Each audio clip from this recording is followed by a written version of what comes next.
Continuing on with the halachot of chametz on Pesach, there's a big discussion regarding Matzah Ashirah, what we call enriched or rich matzah, literally. Why does it have this name? Because to take a step back, we should understand regular matzah is considered lechem oni, bread of affliction, or really a poor man's bread. Why? Because when making it, we want it to be as simple as possible. Water and flour, that's it. No salt, no oil, no spices, no anything, no additions that we have in our bread, no eggs, obviously. We have it as simple water and flour. But with Matzah Ashirah, Ovadia explains, that we do eat such matzah on Pesach. Matzah Ashirah, so our minhag, the Sephardi custom is that it's allowed. You're mutar to have Matzah Ashirah. What is it? We'll explain momentarily. On Pesach. Matzah Ashirah, hayu shenasit mikemach dagan kasher laPesach. It's made with, obviously, kasher laPesach flour, but v'nilusha ime perot kegon yain, chalav, udvash, but it's kneaded with different types of liquids, like wine, like milk, and like honey, without any water whatsoever. So instead of, we substitute out the water and we use these juices and the like that make it sweet and call it what we call egg challah, if it's what it's sold commercially as. Similarly, they add sugar to it. And he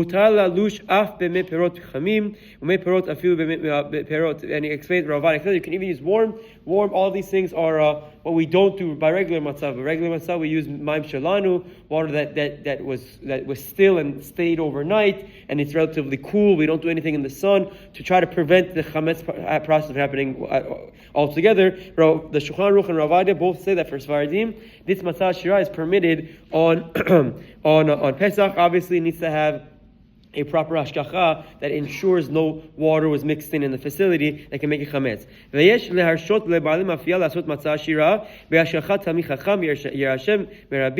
Okay, and you're allowed, and it's mutar to encourage and give hechsher to these institutions who make Matzah Ashirah. Ulama Ashkenazim nahagu isur b'Matzah Ashirah kedat harama. Over there, the Rama explains that the minhag by the Ashkenazim was to be strict, to not consume Matzah Ashirah on Pesach, ve'enam rashim lakel, and therefore they can't go against the Rama and be lenient. Ve'rak lechole o lezaken o leyelet pachot migil mitzvot shu tzarich lekach yesh lakel Ashkenazim. That's why very often you'll notice, and when it comes to egg matzah and when it's sold commercially, it says the correct language would be that it says okay for Sfaradim and Ashkenazim only if they're sick. Again, it's not considered chametz. It's not chas v'shalom chametz, and we can't have it either. The idea is when you don't use water, it prevents the chametz process from happening, and therefore we permit having it all together. Versus Ashkenazim, who refrain from having it unless they are elderly or sick and need it.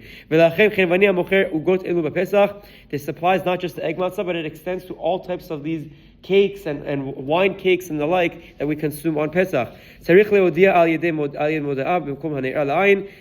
obviously, the store owner has to make it clear for the Ashkenazim that this is made with what we call wine cookies, or made with the egg matzah ingredients, and Ashkenazim should refrain from having it. But for us, it wouldn't be a problem whatsoever, and it's okay. There's a lot of discussion about this, but I think we can end it here for today. Shabbat Shalom.